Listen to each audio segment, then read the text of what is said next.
जय हिंद स्टूडेंट्स। आज हम साइंस में कवर करेंगे ग्रेविटेशनल फोर्स। ठीक है ना, ग्रेविटेशनल फोर्स क्या होता है, किसने बताया था, ये न्यूटन ने। ठीक है ना, ग्रेविटेशनल फोर्स किसके द्वारा बनाया गया है, न्यूटन के द्वारा। ठीक है, बताया गया है। उनकी बुक प्रिंसिपिया में इसका पूरा एक्सप्लेनेशन दिया गया है कि कैसे ये काम करता है। ठीक है ना, सिंपल डेफिनेशन है ग्रेविटेशन के, इसमें है कि क्या आकर्षण, क्लियर, एक प्रकार का कैसा फोर्स, अट्रैक्शन फोर्स। ठीक है ना, मतलब ब्रह्मांड के जितने भी पिंड हैं उन सभी में क्या है, अट्रैक्शन फोर्स है। दोनों एक दूसरे को अपनी तरफ क्या करते हैं, आकर्षित करते हैं। ठीक है ना, दोनों एक दूसरे की तरफ क्या करते हैं, खींचते हैं। ठीक, जैसे पृथ्वी का बात कर लीजिए है ना, अर्थ का ग्रेविटेशनल फोर्स। ठीक है ना, तो अर्थ का ग्रेविटेशनल फोर्स मतलब अगर आप कहीं से कूदते हैं तो आप किसकी तरफ जाते हैं, धरती की नीचे की तरफ जाते हैं। क्लियर है, तो आप धरती मतलब धरती आपको खींचती है तो आप भी धरती को खींचते हैं, लेकिन धरती का मास ज्यादा होने के कारण क्या होता है, आपका फोर्स जीरो हो जाता है। ठीक है, जैसे देखिए गुरुत्वाकर्षण बल, वह बल जो किसी भी वस्तु को धरती के केंद्र की तरफ खींचता है उसे पृथ्वी का गुरुत्वाकर्षण बल कहते हैं। ठीक है ना, सिंपल सी बात है ना।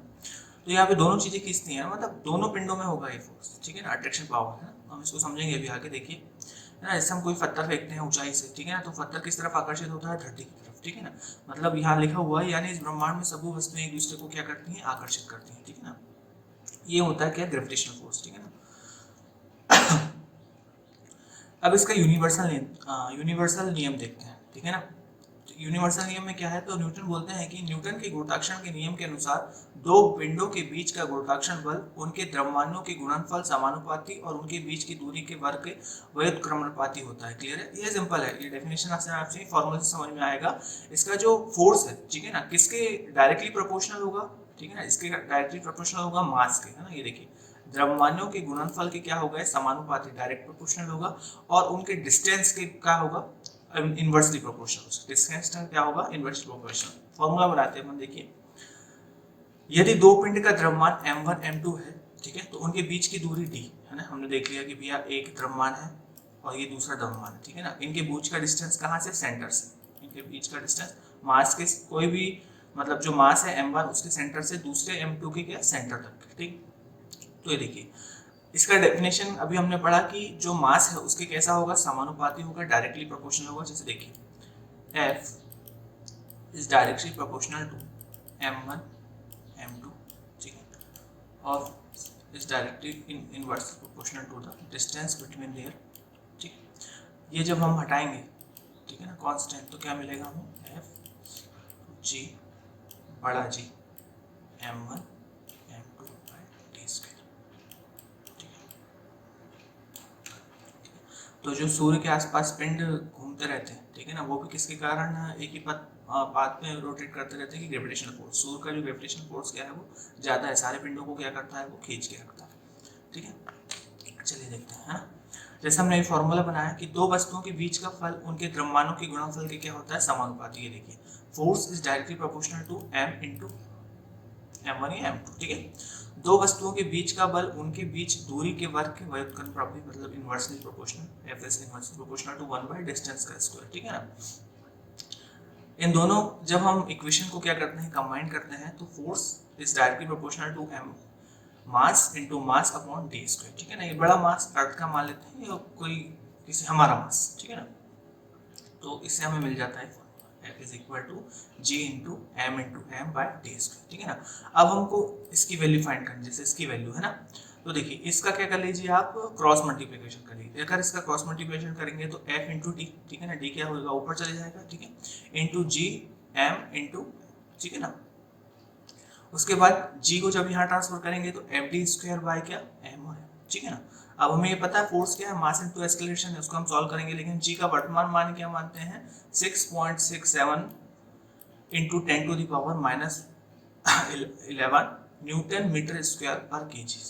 यही बात समझ में, ठीक है ना। तो ये याद रखना, ये हर जगह क्या होगा, सेम होगा, ये हर जगह क्या होगा, सेम होगा। ठीक है ना, जो छोटा G है ये क्या होगा, चेंज होगा। देखते हैं कैसे अभी, है ना। अभी हमको सिंपल समझ में आ गया कि ग्रेविटेशनल फोर्स क्या होता है। ग्रेविटेशनल फोर्स वह फोर्स होता है जो दोनों पिंडों के बीच में लगता है। ठीक है ना, दो मतलब ये एक पिंड दूसरे पिंड को अपनी ओर क्या करता है, आकर्षित करता है। क्लियर है, और अगर ये डिस्टेंस बढ़ते जाएगा तो ये क्या होते जाएगा, कम होते जाएगा। ठीक है, तो देखिए अगर हम इसका क्रॉस मल्टीप्लिकेशन करते हैं तो G का मान कितना रखते हैं, 6। अब G का मान कितना होता है, 6.673 into 10 to the power minus 11। इसे आप याद कर लीजिएगा, इसे रट लीजिए। ठीक है ना, चलिए आगे देखते हैं। इसके कुछ एप्लीकेशंस है नियम के। देखिए हमें पृथ्वी से बांधे रखने वाला, ठीक है ना, हमें पृथ्वी से क्या हो रहा है, बांध, अगर हमें ग्रेविटेशनल फोर्स बांध के नहीं रखेगा तो हम ऊपर चले जाएंगे, ठीक है।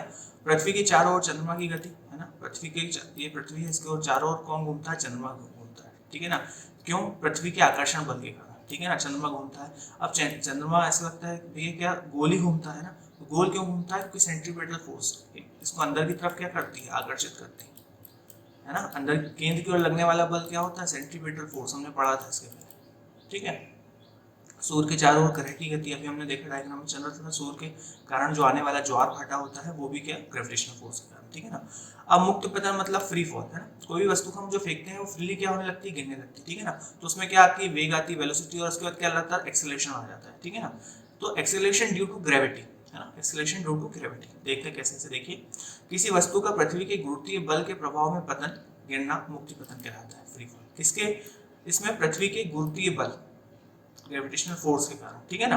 तो मुक्त पतन में वस्तु की वेग की दिशा में कोई परिवर्तन नहीं होता है, वह हमेशा पृथ्वी की तरफ ही गिरती है, ठीक है ना, क्योंकि पृथ्वी का मास बहुत ज्यादा है तो किसकी तरफ गिरेगी, पृथ्वी की तरफ ही गिरेगी। लेकिन वस्तु के वेग के परिणाम में परिवर्तन होते रहता है। वस्तु के वेग के परिणाम मतलब जैसे हमने एक्सेलरेशन पढ़ा था, देखिए आप क्लास मिस नहीं करी, मतलब मिस हो गई है तो आप पुराने वीडियो बिल्कुल देख लीजिए इसके, क्योंकि देखिए वेलोसिटी है ना, वेलोसिटी के बाद हमने देखा था एक्सेलरेशन। एक्सेलरेशन क्या होता है, मतलब त्वरण, क्या होता है, change in velocity with respect to क्या, time, change in velocity upon क्या, टाइम। तो देखिए एस्केलेशन ये है ना, तो वेग के परिणाम में क्या होता है, परिवर्तन होता है। तो पृथ्वी के गुरुत्वीय बल के कारण वस्तु के वेग में परिवर्तन या त्वरण गुरुत्वीय त्वरण कहलाता है, ठीक है ना, जिसे हम किससे नोट करेंगे, जी से, ठीक है ना। इसका मात्रक क्या होता है, मीटर पर सेकंड स्क्वायर, है ना। तो ग्रेविटेशनल फोर्स अलग और एक्सेलरेशन ड्यू टू क्या, ग्रेविटी, ठीक है ना। मतलब कोई चीज आपने छोड़ी तो वेग तो ठीक समय समय पे ये चेंज होगा, तो क्या होगा, ये एस्केलेशन हो जाएगा, क्या हो जाएगा, एस्केलेशन हो जाएगा, तो आप क्या कहेंगे, गुरुत्वीय त्वरण। अब सिंपल सी बात समझ में आ रही है कि जैसे कि गाड़ी है, गाड़ी आप चला रहे हैं तो कभी एक्सीलेटर देते हैं, कभी कम, फिर ज्यादा, कम ज्यादा, ठीक है ना। तो ये क्या होता है, चेंज होता है, मतलब ये जी भी क्या होगा, चेंज होगा, ठीक है ना। इसका मात्रक क्या होता है, मीटर पर सेकंड स्क्वायर। चलिए इसी में आगे देखते हैं।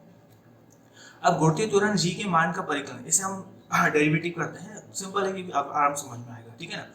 तो G इंटू एम, ये कहाँ का मास, अर्थ का, ये देखिए लिखा है एम ही, किसका, पृथ्वी का द्रव्यमान, किसका द्रव्यमान, पृथ्वी का। एम मतलब क्या, किसी पिंड का द्रव्यमान, ठीक है ना, और पृथ्वी की त्रिज्या बाय आर स्क्वायर। देखिए F is equal to G, M ही मतलब अर्थ का मास, किसी पिंड का मास, और आर स्क्वायर, ठीक है ना, रेडियस, अर्थ की रेडियस।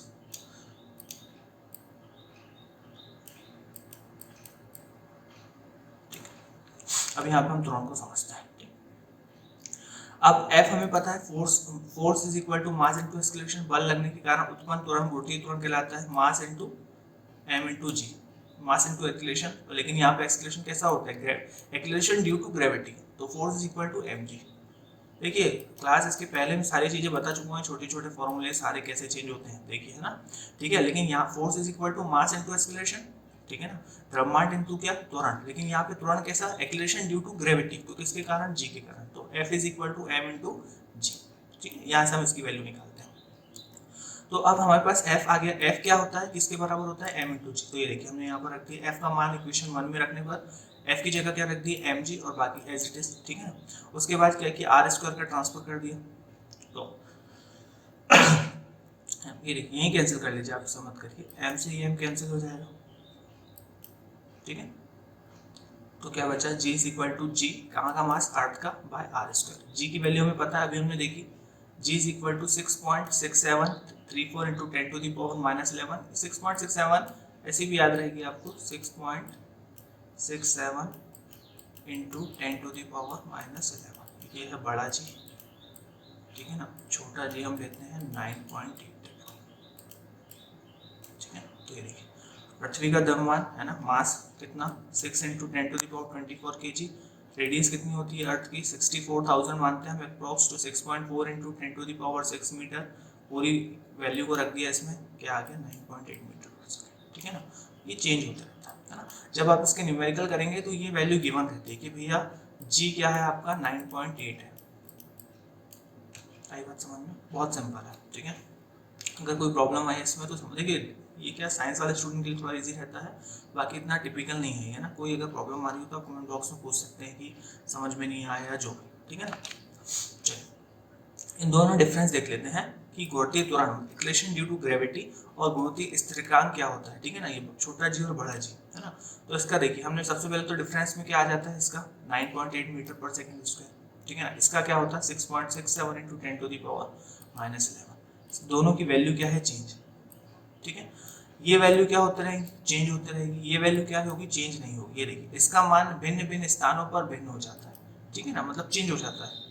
इसका मान सदैव क्या रहता है स्थिर रहता है, ठीक। इसका मात्रक ये यही लिखा हुआ है ना, जबरदस्ती इसको बढ़ाकर लिख दिया है मीटर पर सेकंड स्क्वायर, और इसका क्या मात्रक ये, ठीक है। ये एक सदिश राशि है, ये कैसी है अदिश राशि, ये कैसी है अदिश राशि,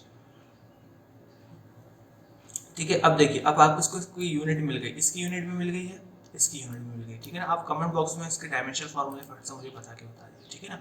तो आई बात समझ में। आज हमने ग्रेविटेशनल फोर्स देख लिया, नेक्स्ट क्लास में हम देखेंगे कि इसके आगे हम दाब पढ़ेंगे, प्रणोद, ये सारी की सारी चीज़ें क्या होती है ना। लेकिन साइंस की क्लास आप ये वीडियो देखने से पहले, इसके पहले जहाँ हमने जो छोटे छोटे फॉर्मूले देखे हैं, फोर्स क्या होता है, डिस्प्लेसमेंट क्या होता है, डिस्टेंस क्या होते हैं, ये सारी की सारी चीज़ें मैं कवर कर चुका हूँ, आप उसको जरूर देख लीजिए, ठीक है। चलिए मिलते हैं नेक्स्ट क्लास में, थैंक यू।